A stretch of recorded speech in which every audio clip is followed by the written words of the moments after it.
Shut up and sit down.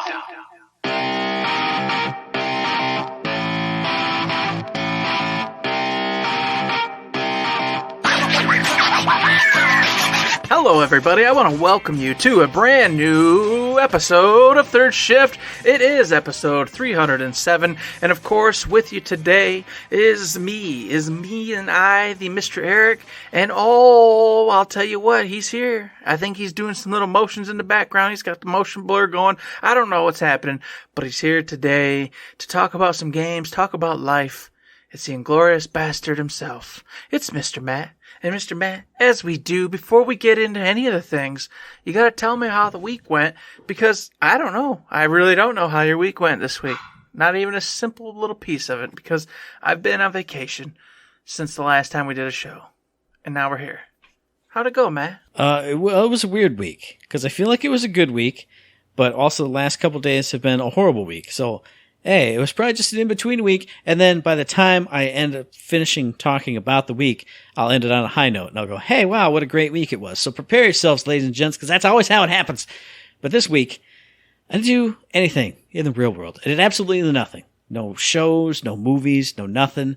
I just existed. But the one thing I did do is I don't know why, I don't know how, I mean, I do, but not really. I guess I decided to get into esports.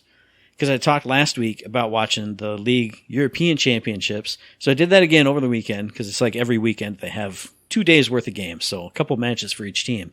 And they said right as they signed off, hey, switch over to LCS and watch the North American stuff. Switched over, watched that. All right, cool.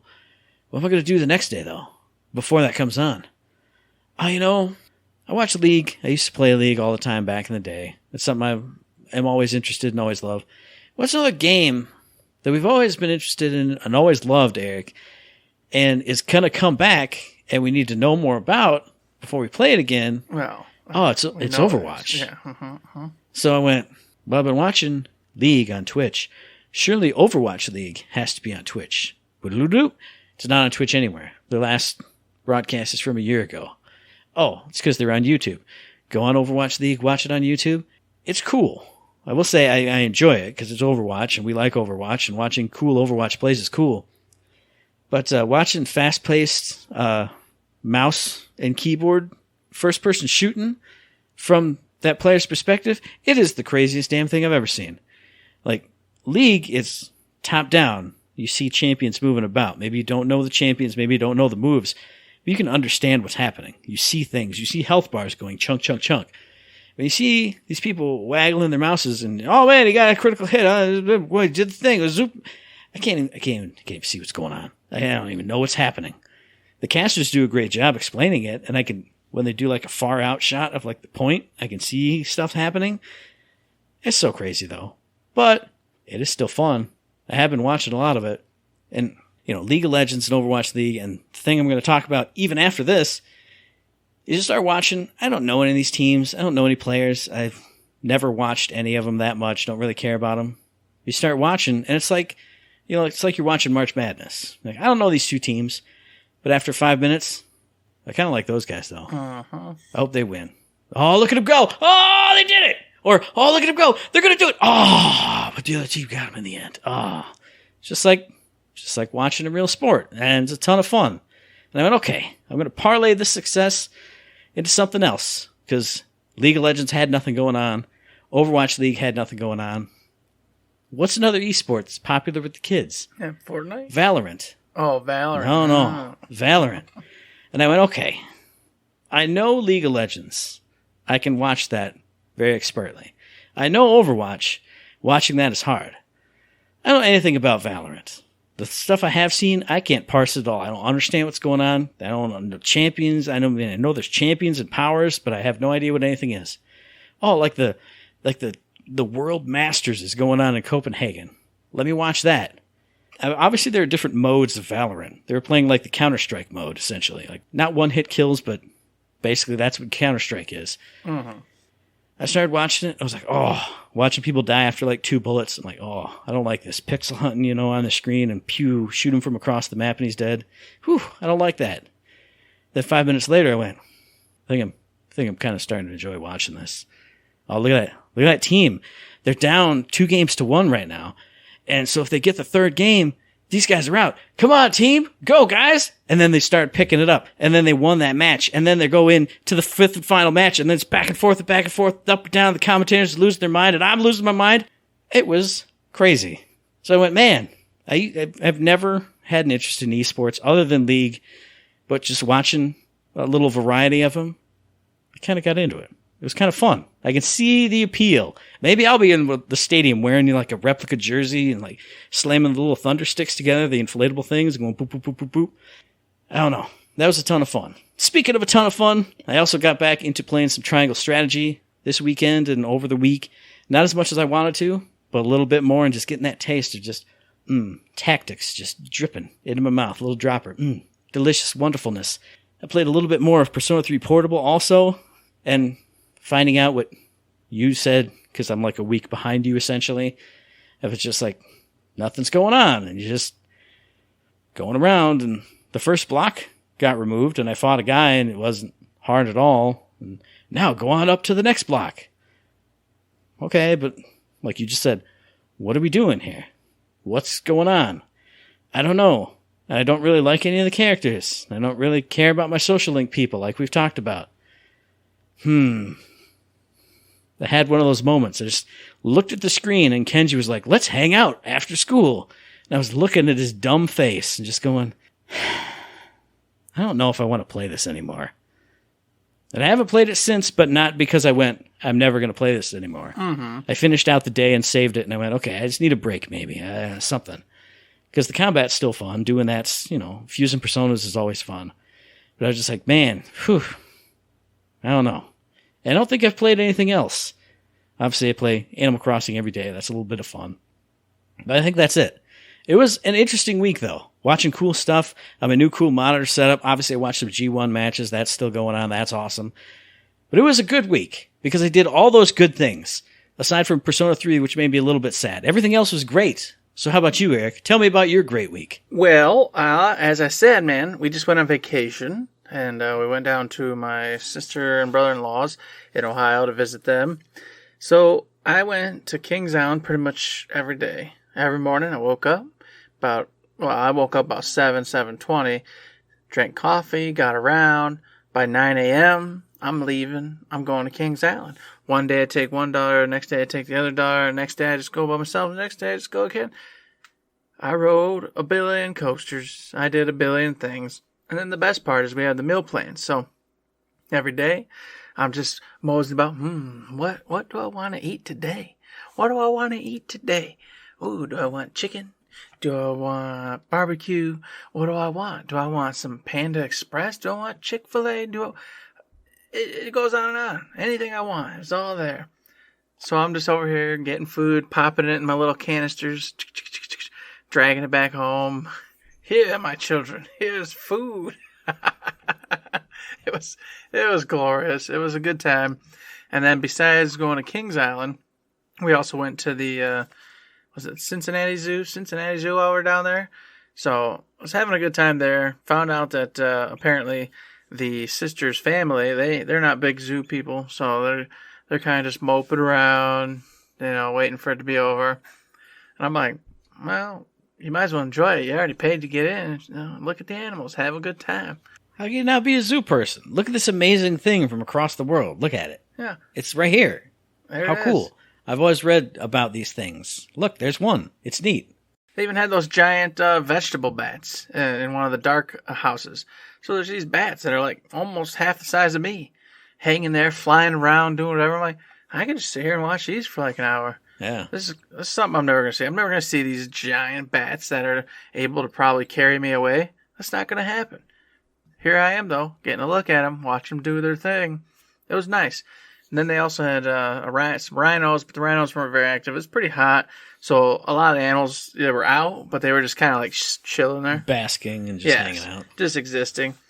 And that was one of their complaints is, the most time we cover, they're just laying there. Oh, it's boring. And I'm like, well, I mean, yeah, no, you still get to see them, but I get your point. But what else are they going to do anyway? It's not like they're going to run around and amuse you. They're just existing, waiting for their next meal, going to the bathroom, stuff like that. Plus, they had a big old penguin thing, so you got to see all the penguins, going around swimming all over the place.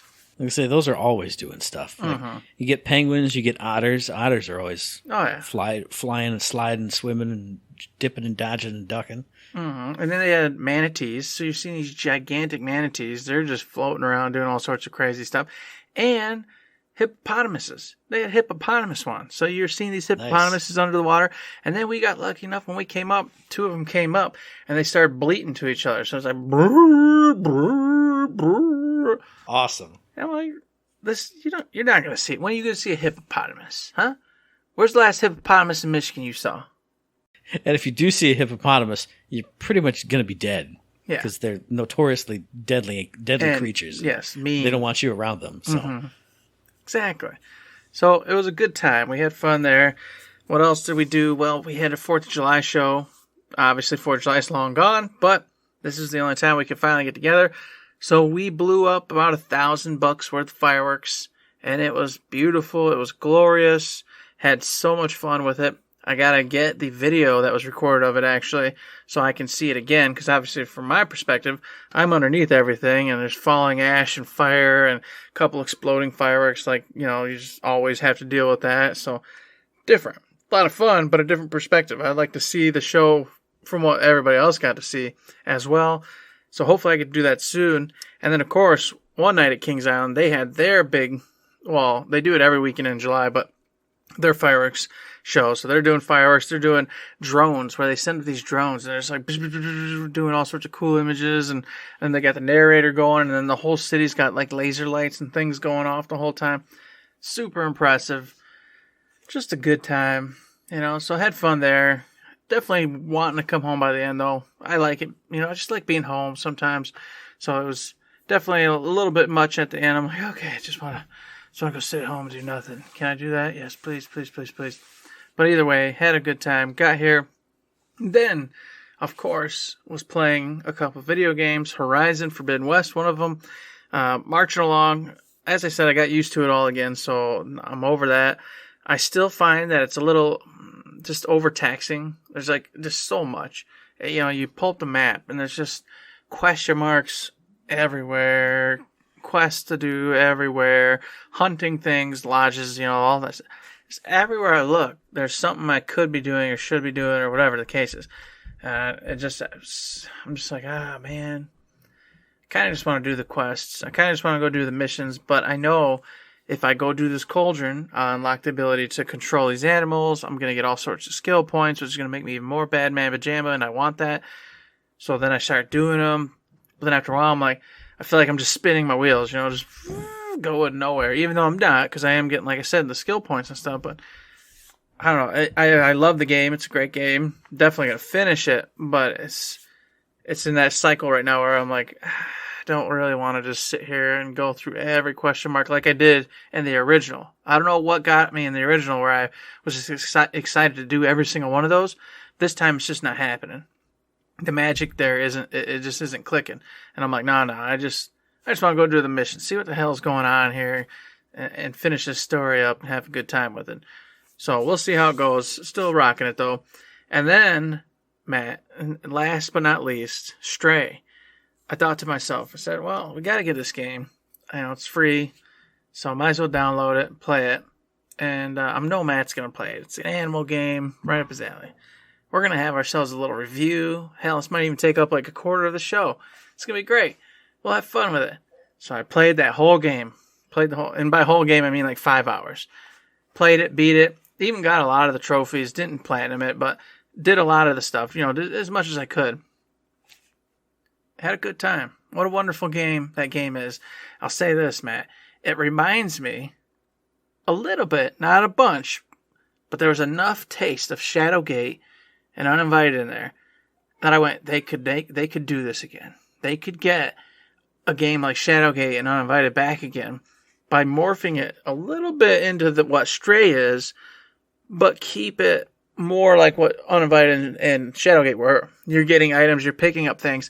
It's not immediately apparent what it's used for, so that you got to go around and figure out yourself. That's more of the puzzle side of things. Stray had items you got along the way, but it was always pretty apparent or quickly apparent as to what that item was going to be used for.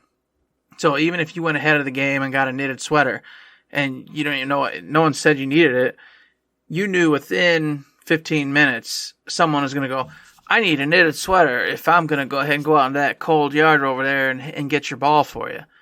Oh, look, I happen to have already picked it up because I just did the thing where I threw the thing and the lady walked away and I stole the sweater.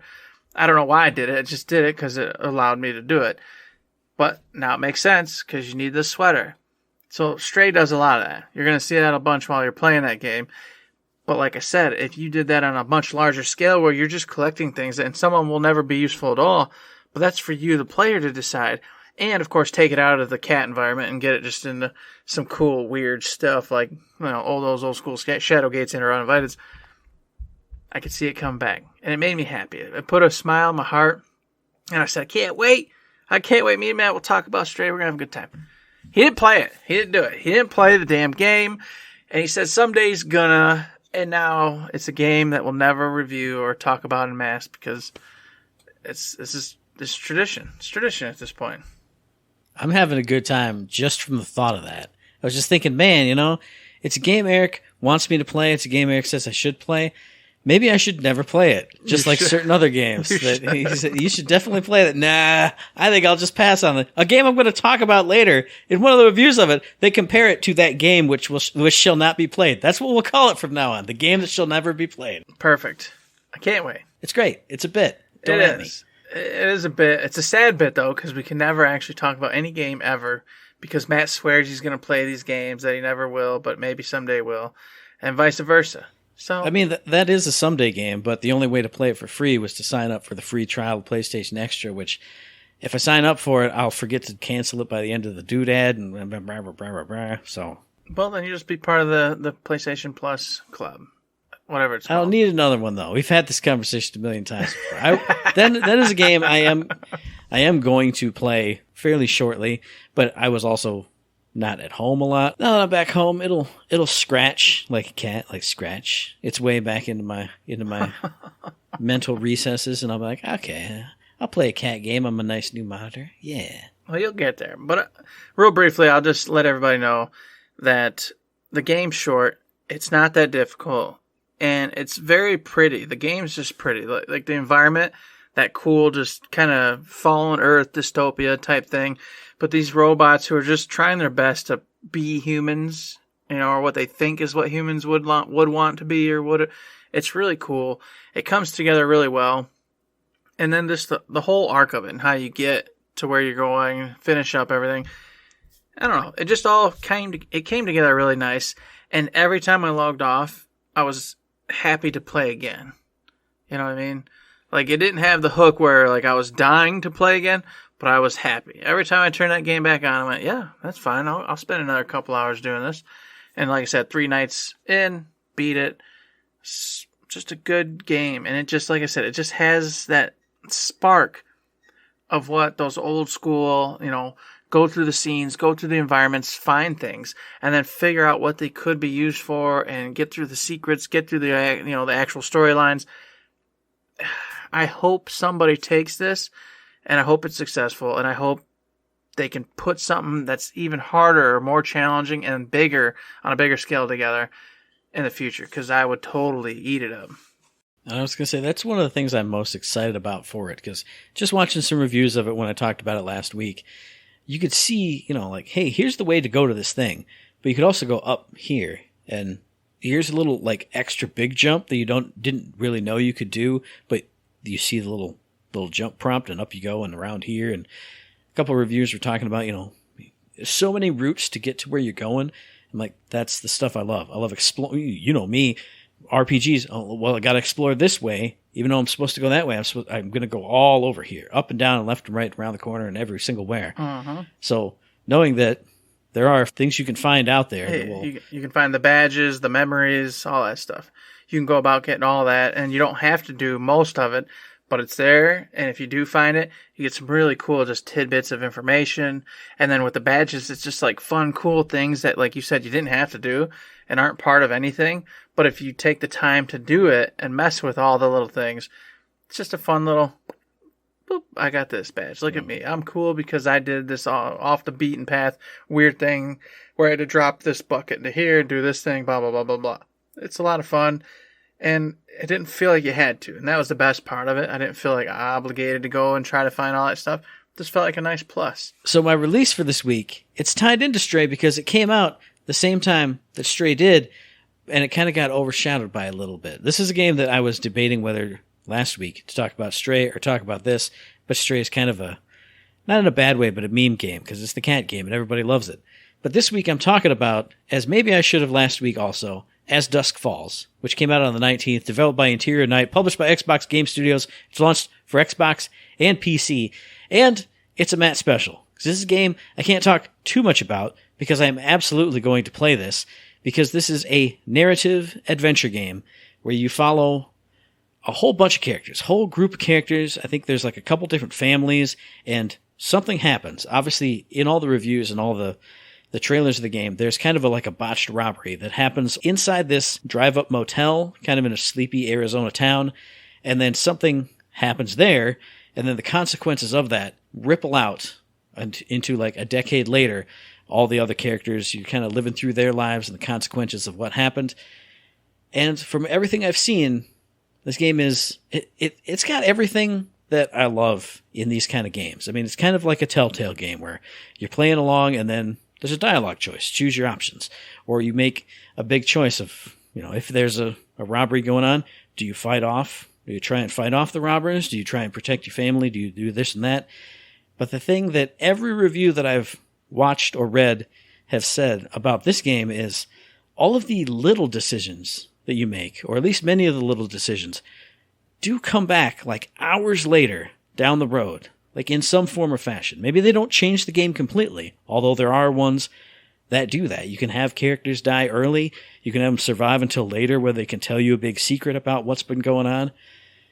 But even the stuff like a little white lie that you tell maybe to the cop that's walking in the station, that will come back to you later, especially, if you don't remember it. Maybe you answer him wrong in a later scene and now he's all bent out of shape. I don't know for sure because I'm not spoiling it for myself. But everybody said the story, the choices, every little thing that you can do, it has some kind of ramification, which is awesome. And from what I've seen, there's a whole big flowchart. So there's all kinds of different ways you can progress the story. Like, nobody's gone into details, but some of the reviews, it literally tracks from the start of one scene to the other, and the flowchart is just all over the place. It's splitting and branching off so many different ways and so many different aspects and things you can choose. So if you love story games, you should definitely play this, and it's free on Game Pass, so you should play it for sure, if you have Game Pass. I will say the only thing about it that might put some people off, and it is weird when you first see it, it's kind of like a motion comic art style, but it's also, when I think motion comic, I think of like the Metal Gear Solid motion comic, which was literally like comic panels and speech bubbles would pop up. This is all voice acted. There's no speech bubbles, but it's like kind of still frames of characters. And like if somebody's like running to the door, he'll be a still frame of him ready to go. And then like, it'd be like if you were like blinking really slowly, maybe there'd be a shot of him like halfway there and then a shot of him there. So it's kind of a strange visual style, but then there's some scenes where the character's leaning out the car window and you see your hair blowing in the wind. So it's not all static, but it's not all motion. It's really unique looking. It's got a weird like kind of artistic filter over top of it. But if you get past that, if that is a problem for you, the voice acting's really good, the story's really good, the music's really good, everything about it is really good. And narrative stuff, I love that. This is going to be 100% a game that I'm going to play. Probably going to play it pretty soon just because I love choices and I love narratives. And I love if I make one choice here, that comes back either to bite me or just as a reference later on. I love that kind of stuff. And then to, like I said before, see that big flowchart where there are only like 5 different outcomes to the scene, but it can play out in 15 different ways depending on the choices you make all throughout. That's phenomenal. Everybody's been saying it's a great time, and especially if you love story and you love narrative stuff, this is going to be up your alley. It's up mine. Maybe it's up yours. That's a horrible way to sell it. But it's up yours. People should check out As Dusk Falls. If you see the visuals and you kind of go, what's going on here? Put in a little bit to it. See if you fall in love with those characters. Check it out. Well, if you want a narrative, Matt, you got to come on over here to my game, all right? Monolith is putting out a brand new Xenoblade Chronicles 3. Come on, Matt. There's too many games coming out again already, Eric. It's ridiculous. Jump in real quick. I saw it got like a 10 out of 10 on a review site that we both look at. And I went, I'm going to have to get that when it comes out. And here it is. Well, in the middle of Stray and As Dusk Falls, here's Xenoblade Chronicles 3. Right around the corner is still this. trying Right to do around the Triangle corner is Strategy. that. Hey, Soul Hackers 2 is out in a few weeks. And this is my biggest problem. I wanted to do Triangle Strategy still. That hasn't even been touched. I still got a million games to finish up. Soul Hackers 2 is a definitive gonna get. That comes out in 3-4 weeks. And then here we are with Xenoblade Chronicles 3. I've already talked. I've got 2. I've played through God knows how many hours. I've never beat it, though, because it was just extremely challenging and annoying, and I got lost a bunch. But guess what, everybody? Part 3 solves that. All right? Xenoblade Chronicles 3, it's a giant open-world RPG. It's beautiful. It's wonderful. The characters are all very fun. There are lots of plot twists, lots of lighthearted fun stuff, lots of serious stuff. This is a JRPG. And it has a lot of the tropes that you could imagine that it's going to have. The battle system in this is where it's at, all right? The battle system is super engaging, super crazy. It involves you really learning how to piece together your skills and then chain linking combos and doing all sorts of stuff with your characters. Previously, you only played as one character, and then the others just kind of did what you told them to do, etc. This one, however, you can change between characters in combat. So you can manually just do this and that and do anything you want to do. And of course, it's an active time, which I wish it was just a standard, old school, but whatever. It's still fantastic. It's still great. You'll be active time battling. And then while you're doing that, like I said, now you could manually go over. And if this character just isn't doing what you need him to do, which pissed me off a lot in part 2, where a character's just getting completely smoked and there's nothing I can do about it. Now I can go over and go, no, dumb, and then just move them manually, do something else, do some heals, whatever it is I need to do to get them out of the scenario that's getting them completely slaughtered. And then I can switch back to whoever I want to be on my main and roll through that. So kind of like Dragon Age or Mass Effect style, where you can just pop over and then, course correct. Man. Yes. So that's cool. It's not even the best part. I got lost all the time. I'd forget what the hell I'm doing in Xenoblade Chronicles. Because it's, like I said, it's a huge, beautiful open world RPG. So you can just go get lost and farm for days and then completely forget what you're doing. This time, they went, okay, we're going to help you even more. Here's your quest, right? Yeah, I don't know where it's at or what's going on. Push this button. Bloop. A line goes on the map and shows you on the ground, and you just follow the line, and it takes you straight to whatever quest you wanted to go to. So you could be the dumbest son of a gun in the world, and you just push the button and follow the yellow line on the map. Well, and not even on the map. Like I said, it's on actually the ground. Follow the yellow line, just like in old Dead Space, and it's going to take you straight to that quest, and away you go to the next part of the game. Oh, chef's kiss, Matt.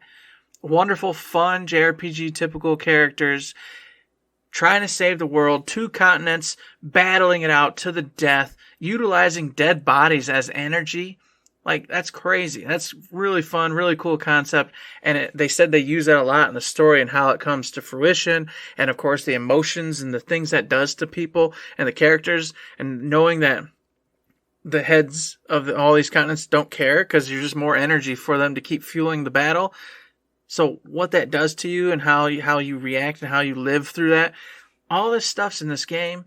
And I just want to be all about it. But you need 120 minimum hours if you want to just dive into this wonderful game. So you better be ready because Monolith is bringing it. It's on Nintendo Switch as of July 29th, ready to rock and roll. And I want to be there. Oh, so bad. I want to be there too, which sucks because I was just thinking, because I was listening to something which will come up for Shifter Multi-Topic members in a couple days when we do it. I was listening to old New Year's resolutions about not buying new games and just finishing up the ones that I'm playing. And I went, man, I should start doing that again because I'm starting to get a big backlog again. Oh, here's a 1,000,000-hour game that would also just have to get thrown in the backlog, but I do want to get it and I do want to play it. And there's more games coming up. Mm-hmm. But yeah, seeing that, I mean, obviously, we've talked about it before. I've always wanted to get into Xenoblade Chronicles because they always say all of them have been great. They did a remastered version of 1, and 2 was not that long ago. Now 3's here, and it's getting awesome scores. And gosh, just, I want to be in RPG heaven, but there's so much going on right now. It's too much. It's so much. It's too much. There's too many games, and then 120 hours. We both know what that means. But I want it. I want it so bad, and I finally got the Switch all situated in my little dome here, so I can play it on the big screen like I do all my other video games, and that makes all the difference. Because for me, handheld, hour in, and I'm like, my arms are tired. I don't want to hold this stupid thing up no more, and so I want to give up. But if I can just sit here in my comfy chair and just have it on the big screen monitor and just play till I'm tired and want to go to sleep, it's possible. It's doable. Maybe this will be it. Maybe. If this is it, and I do get it, then that's where the resolution has to come into. Other than pre-orders that are already established, I can't do anything else. And then quit for the rest of the year, exactly. Yeah. And of course, speaking of being in your bubble, in your dome, PSVR, Matt, they said, hey, here's a little bit more information. And this is nothing new. So don't go, oh man, wow.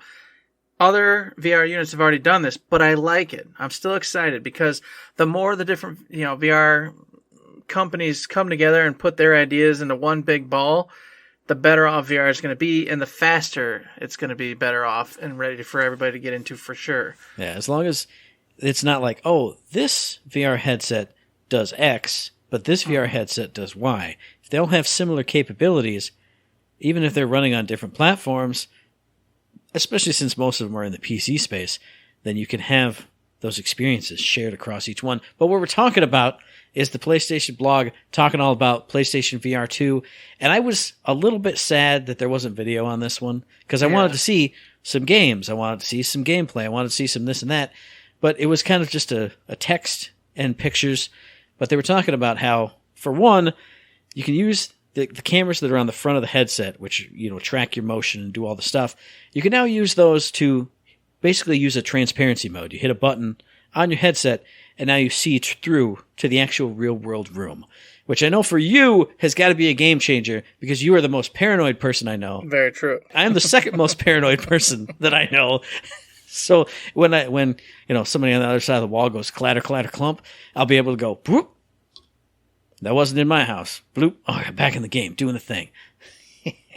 It's the same for me. It is indeed an actual game changer. I hate not being aware of what's going on in the real world. And we've talked about this, I think, on our Dreamscape episodes before, where I wanted a VR that I could, at any moment, just boop and see an image in a corner of what's actually going on in the real world around me. Even in the futuristic VR where I just live there and never come out again, I still want that function. I still want to see the outside of the tube, so nobody's drawing things, fogging up the glass and drawing certain things on my tube. Exactly. Yeah. We can't have that. Not tolerable. Not professional. Not in my life. All right. And this is that. This is that in a smaller scale. I don't got to take the headset off. And for me, it's also a big deal because I wear glasses and stuff. So if I take the headset off, it's more than just flop it back on real quick. It's, now look, my glasses are crooked. I got to take it all the way off. I got to put it all the way back on real carefully, adjust it to make sure the glasses aren't pushing up against anything and hurting me or screwing with the image itself. It's a whole ordeal. It's real. It's a real problem. And this quick and easy one, boom, now that's gone. I can just click the button, look around. Okay, like you said, nobody's there. Don't gotta worry about it. So kudos to them. They're not the first ones who've done it. One of the other PC ones has already incorporated that. But I'm glad that they're just taking it and saying, you know what, that's just a great idea. It's what we need to do. And then putting it in there. And then also, with those front cameras, was another feature, once again, it's already been done in some of the PC ones, is you can use those front cameras to map the room. So it'll memorize everything in the room, where it is, etc., in correlation with you. And then you can play the game, and if you're getting close to hitting something or doing anything, it can warn you, kind of step you back, show you in like little lines and stuff where your perimeter is while you're playing the game so you don't screw anything up. Once again, really, really cool. It's not something I need. I don't know what these clowns are doing when they're playing VR and how they're flopping all over like crazy fish. I don't really get it. it must happen a lot because once again, these other podcasts I listen to, it's just a mandatory feature we needed. Oh, I was breaking TVs and falling over tables, and I'm like, what are you doing? What are you doing when you're playing these things? I stand in one spot and move accordingly. I'm not jumping and running and back flipping around, or I don't understand what's happening. Maybe I'm not VRing right. I don't know. It's possible, but I just don't see why you need that. But whatever, I'll take it. Two things then. Okay, so one, were you the guy who played the Wii and just like sat on the couch and just went, Yes. Yes. I cheated. So clearly you're not VRing right because you didn't Wii right. But the second thing is, I am in the same boat as you. Obviously, I haven't done VR. I haven't even experienced it. But I saw it and I went, that's cool. But that I would never need that because I'm a pretty reserved guy. If I'm already not able to see my surroundings on just a regular flailing my arms around basis, I'm not just going to be wilding out, going crazy. I'm going to be, maybe like turn in a circle and move my arms this way. And I would never be like taking steps forward or backward or around or left or right. I just feel like I would never do that. I would always just be Controller Jones and then, do the look. Mm-hmm. I would never be like, oh, here I go. I'm moving around. No. And that's the same with me. I always keep my arms tucked. And I always do tight and controlled moves whenever I'm playing VR. Yeah. I'm always in the back of my mind cognizant of the fact that there's things outside of the game. Especially for me, I have kids and stuff. So if one of them, because they don't think, so they get excited because I'm doing something, they jump in there. Well, if I'm flailing my arms around, I'm going to bash one of these kids with my elbow. Mm-hmm. And if I'm going full speed, that kid's done. Laid out, so it's just something I think about, and I'm not out there going crazy playing these games. And then VR is literally in the garbage inside of 5 seconds. You just blasted a lady in the face. That's done. You're done. Throw it away. We're never doing it again. True, exactly. So, but I don't know. Once again, cool that it's there. Mm-hmm. I don't think I'd want to use it. I hope you can turn it off because I want to get immersed. We've talked about this a million times. When I'm playing VR, I want to be in that world. I want to be gone in it. I don't want yellow lines or warning symbols appearing that, my couch is right here and I'm getting, within 2 feet of it. Be careful, that kind of stuff. I get it for others. I don't want it for me. Maybe circumstances will change if there's ever like anything that's like critically important that I have to know about right there. But for now, cool, it's there.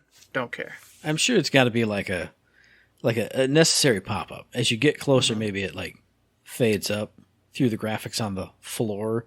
That's what I would assume instead of it's just there's a grid everywhere. I can't imagine it's not always there. No, it's not always there. It is indeed what you're talking about.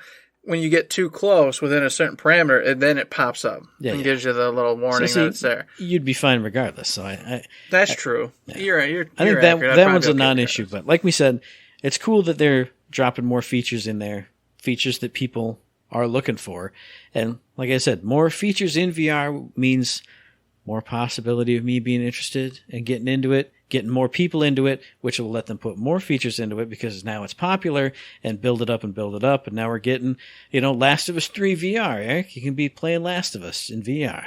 I'm not going to play that game, but, I'll play other games that are really good. Not that one. I will say this, too. They also said, and look forward to the coming days when they're going to announce a bunch more games and a bunch more stuff. Because they're promising, 20 games or something for launch? It was something like that, yeah. I mean, that's crazy for the PSVR. It just has me very excited. I know this isn't going to be the one that changes, and turns the tables and everyone's in VR forever.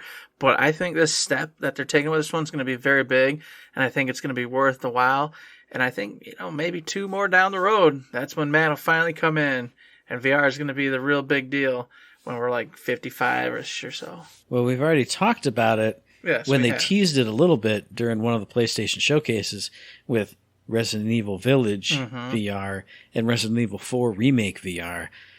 Once you start putting big franchises into VR like they are starting to do now, I think that will start to be like a little bit of the snowball effect, or at least could be. Yeah. Because as it is now, there's like 2 properties that I want to play in VR, like across every platform.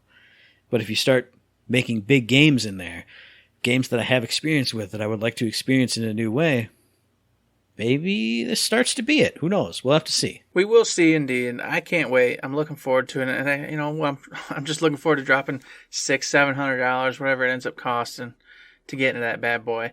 And of course, something we missed, Matt. It was going on for weeks, and we'll briefly just, if there's anything, which spoiler alert, there probably really wasn't much. But San Diego Comic-Con 2022 came out, and I learned maybe three things that I cared about, Matt. One, that I don't really care about San Diego Comic-Con, so it's kind of a dead dream for me. I don't really need to go, because after looking and watching and seeing panels and stuff, that's just not my world. So I guess I can take that one off the bucket list. I agree and I disagree, because just from name value alone, it is something we should do. Just like BlizzCon. Blizzard has one thing I care about, but we still have to go because it's BlizzCon. Go. If it's a bad E3 and there's nothing we care about, you still got to go because it's E3. So you still have to go, but I agree that I'm not as immersed in comic book culture, comic book movies so much anymore. But I mean, they do talk about, come on, they did stuff about the Lord of the Rings series. You love that. If you were there, you'd be like geeking and throwing your hands in the air and going squee. So maybe. I feel like this was I don't want to say subpar, but for me, a not so interesting San Diego Comic-Con, because there have been ones in the past where all kinds of stuff I love is there. I'm like, oh, that'd be cool. Look at that reveal. Look at this trailer. Right now, I'm not so hyped on much. So for me, it wasn't too much. Yeah, I feel like in the olden days, they kind of dipped heavily into a lot of other stuff, like gaming and other things that I was very much interested in. This year was really just a ton about comics, movies, D&D, stuff like that. And of course, speaking of D&D, that was one of the ones I was interested in. They had the brand new trailer for a D&D movie that I had no idea was even happening. Yeah.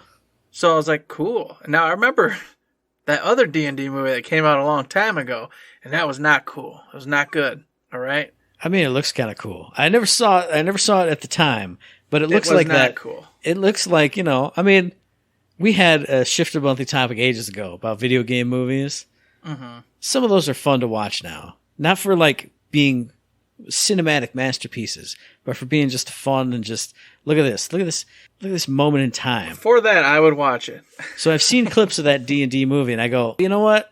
I'd watch this. This looks ridiculous. Mm-hmm. But this one, from what I've seen from the one trailer, I'm interested. Mm-hmm. I mean, I've never played D&D, but I like typical fantasy tropes and stuff, and that's where it all came from. So looks good. Looks like a good cast and a fun time so far. Yeah, I like the goofy, lighthearted nature of it. They got the was it the were owl? Yeah. Werebat? Like werebear, were owl, something like that. Whatever. I thought that was fun and silly, and it kind of harkened back to my old D&D days where I was playing with somebody who just could not play a standard campaign. They always had to be ridiculous, had to do something silly and dumb that almost doesn't make sense, but it is within the rules and parameters.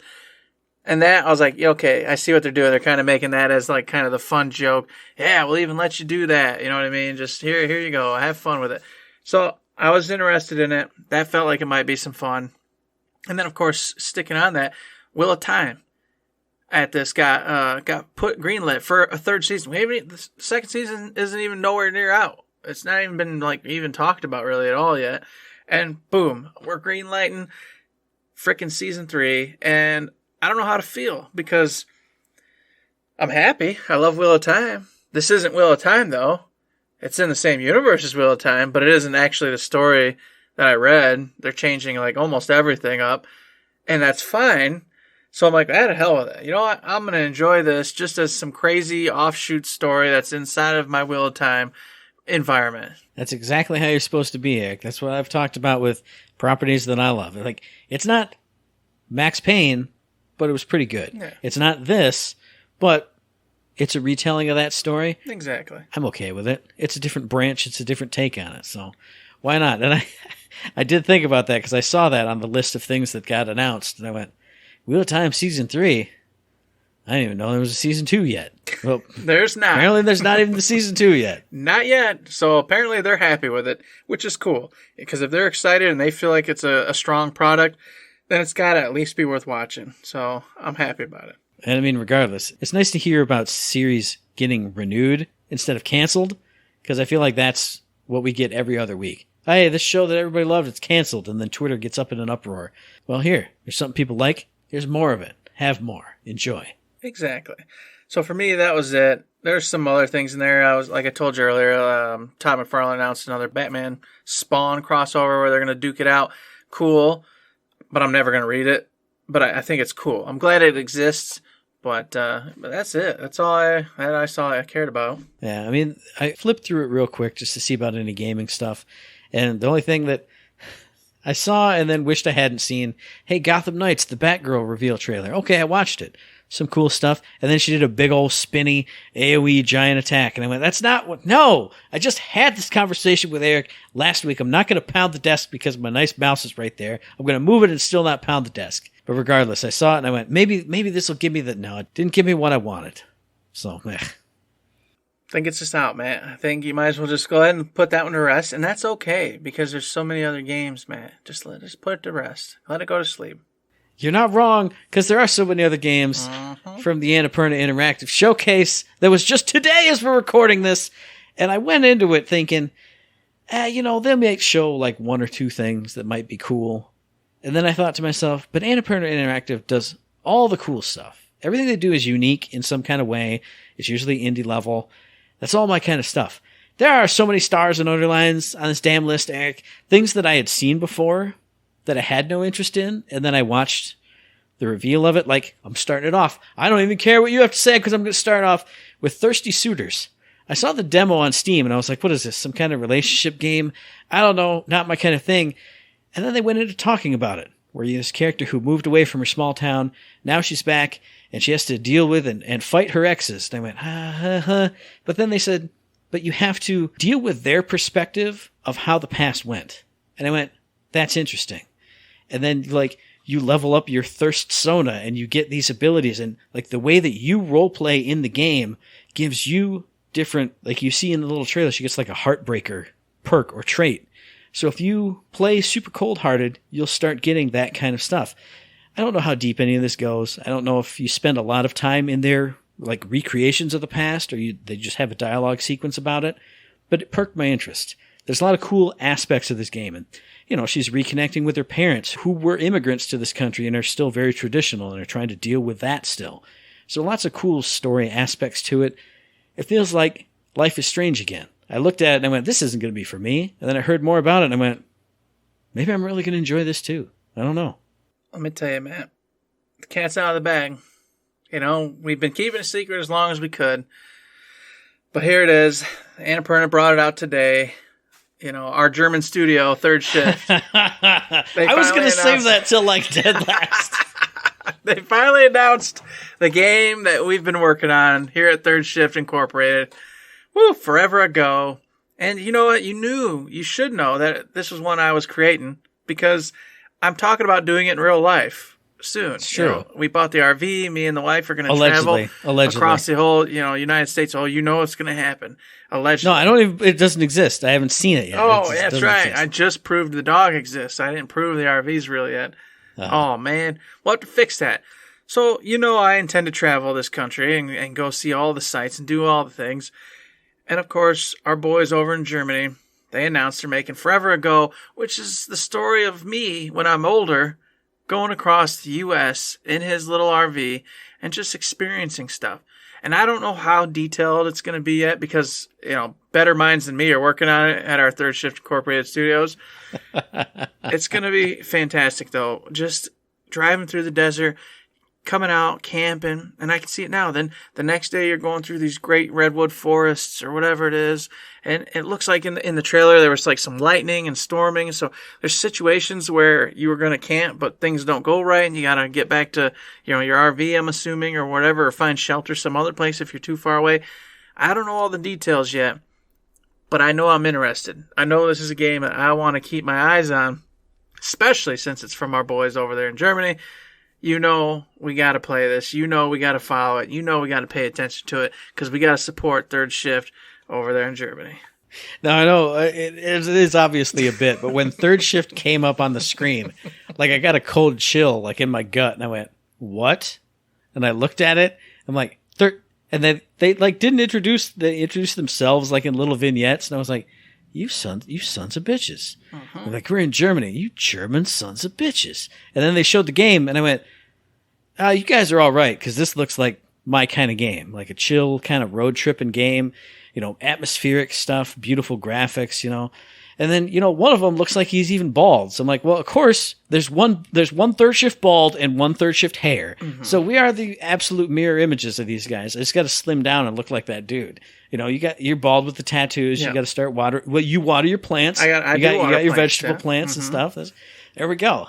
So they're us. They're just us in Germany. And it's okay. They're doing video games. We're doing podcasting.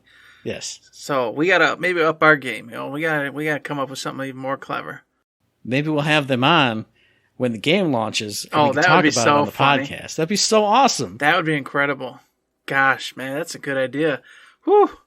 Keep posted, everybody. Just keep posted. But speaking of studios that we love and support, a studio that I have loved for years and have supported for years, literally, as they released their first and only game so far. They talked to Cardboard Computer, the guys who made Kentucky Route Zero, which I loved and played as it released over all the different years.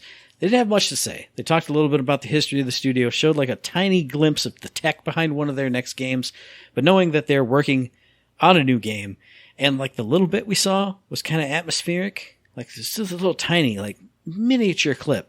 Knowing what they did with Kentucky Route Zero and knowing that this one will have a more faster paced take, I want to see what they can do, because I know they do good stuff. And that was the line I was going to make with the Germans. The Germans always make good stuff from the ShamWow guy. Come on. But I know Cardboard Computer does make good stuff, so I'm excited to see what they have in store. Well, another one for me, Matt, was Bounty Star, The Morose Tale of Graveyard Clan by Dino God. Yes. I don't have a clue who Dino God is. Nope. But I can tell you right now, this game looked really cool. Yeah. Old West style, but she's in a mech, and you're just wrecking shops, shooting things, going to town. I was sold instantly. I went, this just looks freaking amazing. I can't wait. I want to know what Clem's doing. Why are we doing this? Why are we fighting? What's going on in this game? I am excited to be piloting this mech. It just kind of gave me that Overwatch vibe, except Wild West and cool, and it's all focused on the mech.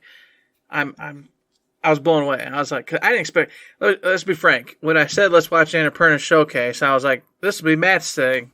I'm not gonna like any of this, but okay, I'll do it, because why the hell not, right? So, woo, man, third shift's over there rocking and rolling. Dino God's rocking and rolling. It's feeling good. Yeah, I 100% agree with this one, because I saw the title come up, and I was thinking of like some old prospector, some old zombie Old West person, and then it was a cool Old West gunslinger girl and her mech, and I went, that's two things that I love right there. Smash them together. Now, from what we saw, the mech combat didn't look super deep to me, but it looked like Steambot Chronicles, kind of like a Metal Slug type of thing, and it just looked fun. And I, like we said, love the genres, love mechs, love Old West. I want to see what happens. Obviously, she must have some kind of dark past, or lost her crew, and maybe she's fighting zombie versions of them because now they've come back. Who knows? But everything about it, I was excited for. Another thing that I know is not on Eric's list, but it's on my list. It's Flock. The tagline was "Gather your friends." I don't know anything about this, but it was cute animals everywhere, and you were like a person who flies around, and then you like go see the sheep, and then the sheep just start flying around with you. I don't know anything about this, but just the little biomes they showed, and like weird creatures, familiar creatures, and then totally weird alien creatures. I wanted to go around every single one of those things and just hang out with these things. I don't know. It was adorable. Gather your adorable friends. That's what I'm going to be doing. I have no idea what this is about. I mean, it looked sort of in a couple of those scenes like post-human, like maybe like, because there was like graffiti on some old busted down things, and then these weird little creatures with like made the little honk noise were coming out of it. Is humanity gone? Are you just roaming up and around like doing a Noah's Ark type of thing after humanity's gone and gathering up these creatures? I don't know. But it was adorable, and it made me smile. I don't care. I ain't ashamed of it. Well, I'll tell you this. I ain't never playing it, Matt, but it did make me smile. Just watching them just freaking sheep just start flying away, and those weird little naked things to come, and then they just ducked back down. I was like, what in the hell is going on? And I smiled because it was colorful, it was ridiculous, it wasn't making any sense to me. I went, that's neat, but I'm not touching it. But I'll tell you what, they did a good job, and that does look like a good time. And of course, they ended it for me with something great. another one that I had no idea was coming. The Lost Wild from Great Ape Games. Mm-hmm. It's like this is it. This is a dinosaur survival horror game. Yeah. They've done it.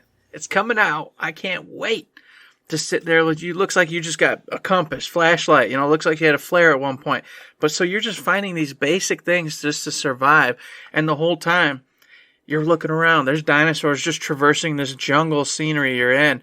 And you don't want to get killed, stomped on, eaten, whatever the case may be.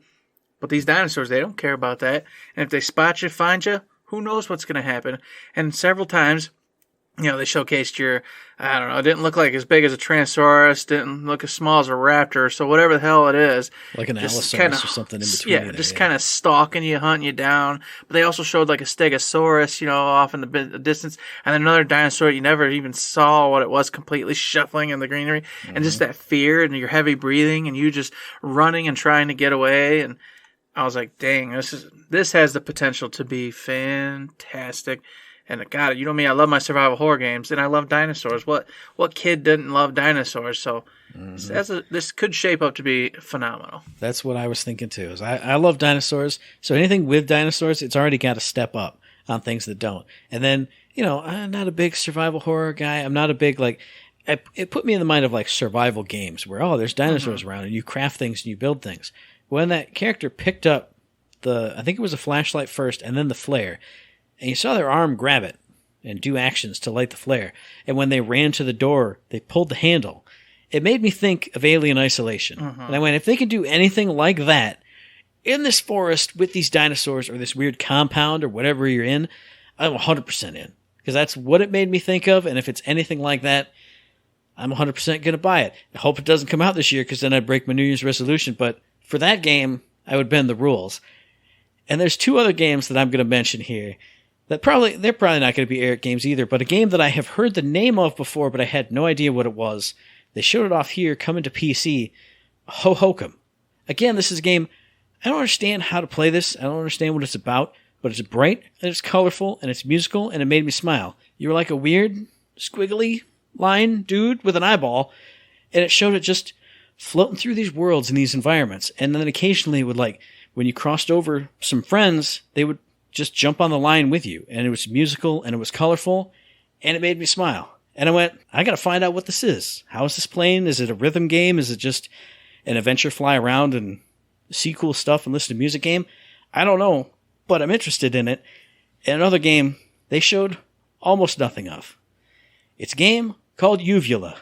Why am I interested in this game? Because of the text that came up on screen. The next game from Keita Takahashi, the creator of Katamari Damacy. Anything that man makes, I will at least pay attention to. Maybe I won't play it. I do have Wadum. I haven't played that yet. But anything he makes, I have to look at and has to be on the radar. This is a new one from him. So a lot of cute things from this Annapurna Interactive Showcase. A couple serious things. So a good mix overall, I thought. Yeah, I was actually very impressed. I went in thinking nothing of it. And then I came out going, wow, there's a few games I actually want to play and want to keep track of. So good on you, Annapurna. I had no idea they had so many games in the pot and all over the freaking world too. That blows my mind. I had no idea that they were overseeing so many smaller development little companies or contracting out, whatever the case may be. Mm. I didn't know it was that deep. So that's really cool to see. And now I look forward to, seeing what they're going to bring me in the future. Absolutely. What about you out there in podcast listener land? Are you just as hyped as we are? I feel like this is another one of those good episodes where we watch a thing and look at all these things. I got to keep this list next to my computer monitor now so I know what to look for, what to wish list, all that stuff. So you out there in podcast listener land, let us know if this was that for you. Did you find some stuff to wish list? Are you going to look up the trailers for the things we talked about and then wish list it? Let us know via the email, thirdshiftme@gmail.com, on the Twitter machine @ThirdShiftME, and find us on Facebook under Third Shift. Indeed, you can find us over there on the old Facebook, and you can find us at Patreon. Dun, dun, dun, dun. Yep, you can head over there if you like what we're doing, you want to support us, keep the lights on, paying those bills, do what we need to do. You can throw $1, $2, $3, any kind of bucks our way. It's a little old tip jar. As I've said a million bajillion times, anything and all things very much appreciated. If you can't throw money our way, you can go to Twitch. You can go throw your Prime sub our way. Get us going in that route. That's always an option. You can also, as Matt suggested, send in a mailbag question, something you want to discuss, something you want us to discuss, questions, whatever the case may be. You could do that, or you can go give us 5-star ratings. There's so many options and ways to help us help you, and we'd appreciate it if you took a little spare time to do any one of those things, or all of them. Of course, and we would also appreciate you listening to the very next episode, which should be dropping on the 4th of August, unless something else weird comes up, as it has for the past 6 weeks, but I don't think it will. So regardless of when it comes up, you can check out that episode on iTunes, on Stitcher, on Podbean, on Spotify, and on YouTube. And as I always say, hey, if you like what we're doing, you'd like to help us out, please give us a like, a rating, a review, a comment, a subscription, any kind of good thing on any one of those good services, because it does help us out, and we really do appreciate it. Indeed we do. We appreciate it so very much, just as we appreciate them 5-star reviews. Get on over there and give us a 5-star review so Matt can then awkwardly look at his phone to see if we've gotten one, and then we could talk about it. But you can't unless you do that for us. It'd be very great. I already looked. I'm not awkwardly looking now because I looked before the show, so I would be prepared so you couldn't razz me. Dang it. But yes, please do send us some 5-star reviews because it makes us more popular and everybody loves us more. And then the Germans will be like, hey, what's the third shift I keep hearing more about? Did they launch after we did? Oh, crap, they've been around for a long time. Hey, guys, we love what you do. We love your work. They'll give us a 5-star review. If you do it, start the ball rolling. Get the snowball rolling down the hill.